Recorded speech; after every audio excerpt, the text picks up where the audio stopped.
ನಿನ್ನೆ ನಾವೇ ಡೆಲ್ಲಿಗೆ ಹೋಗಿದ್ದು.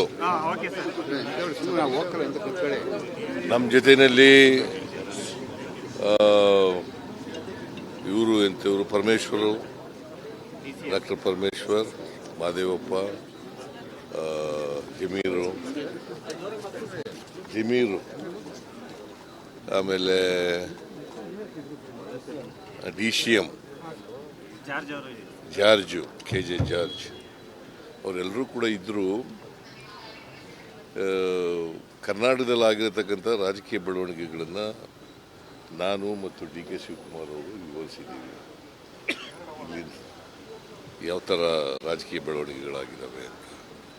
ವಿಶೇಷವಾಗಿ ಇವರು ಮೂಢ ಪ್ರಕರಣವನ್ನು ಪಾದಯಾತ್ರೆ ಮಾಡೋದ್ರ ಬಗ್ಗೆ ನಾವು ಅದನ್ನು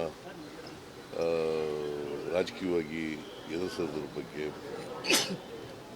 ಯಾಕೆಂದರೆ ನಾವು ನಮ್ಮ ಸರ್ಕಾರ ರಾಜ್ಯಪಾಲರು ಕೊಟ್ಟಿರ್ತಕ್ಕಂಥ ಸ್ಯಾಂಕ್ಷನ್ ಅದು ಸಂವಿಧಾನ ಬಾಹಿರ ಮತ್ತು ಕಾನೂನು ಬಾಹಿರ ಅಂಥೇಳಿ ಭಾಳ ಸ್ಪಷ್ಟವಾಗಿ ಹೇಳಿದ್ದೀವಿ. ಅದನ್ನು ಚಾಲೆಂಜ್ ಕೂಡ ಮಾಡಿದ್ದೀವಿ. ನಮ್ಮ ಕ್ಯಾಬಿನೆಟ್ ಕೂಡ ಅದನ್ನು ಖಂಡಿಸಿದೆ. ಲೆಜಿಸ್ಲೇಟಿವ್ ಪಾರ್ಟಿ ಕೂಡ ಖಂಡಿಸಿದೆ. ಸೊ ಅದನ್ನು ಕೋರ್ಟ್ನಲ್ಲಿ ಚಾಲೆಂಜ್ ಮಾಡಿ, ಹೈಕೋರ್ಟ್ನಲ್ಲಿ,